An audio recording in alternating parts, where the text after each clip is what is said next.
कर्माबाई का जन्म सन 1615 में राजस्थान के नागौर जिले के कलवा गांव में हुआ था।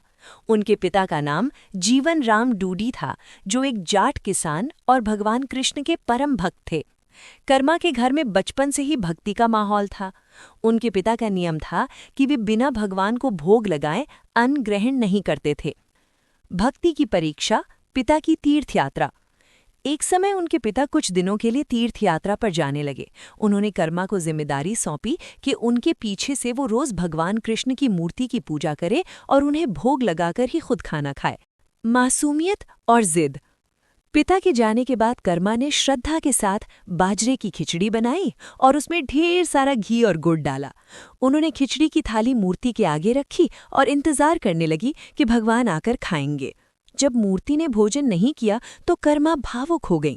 उन्हें लगा कि शायद भगवान उनसे नाराज हैं या उन्हें खिचड़ी पसंद नहीं आई।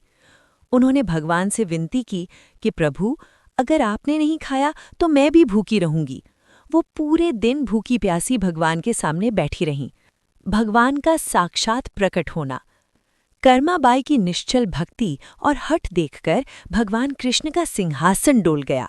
वे साक्षात प्रकट हुए, लेकिन उन्होंने शर्त रखी कि कर्माबाई पर्दा करें तभी वे भोजन करेंगे।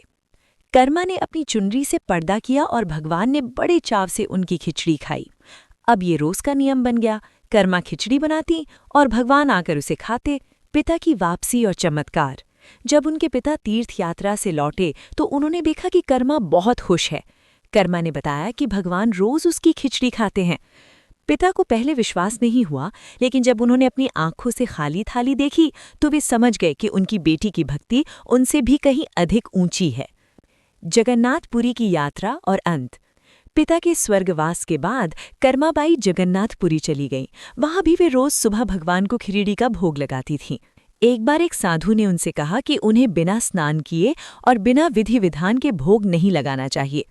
कर्मा ने विधि अपनाई, जिससे भोग लगाने में देर होने लगी। तब भगवान जगन्नाथ ने मंदिर के पुजारी को स्वप्न में दर्शन दिए और कहा, मुझे कर्माबाई के हाथ की खिचड़ी बहुत प्रिय है, विधि के चक्कर में मुझे भूखा न रखो। आज भी प्रचलित प्रथा। कर्माबाई के परलोक सिधारने के बाद भी ये मान्यता है कि भगवान को इनकी खिचड़ी की कमी महसूस होती है। इसीलिए आज भी जगन्नाथपुरी मंदिर में हर सुबह भगवान को सबसे पहले कर्माबाई की खिचड़ी का भोग लगाया जाता है। निष्कर्ष, कर्माबाई की ये कहानी हमें सिखाती है कि भगवान विधि विधान से ज्यादा भक्त के भाव और प्रेम के भूखे होते हैं।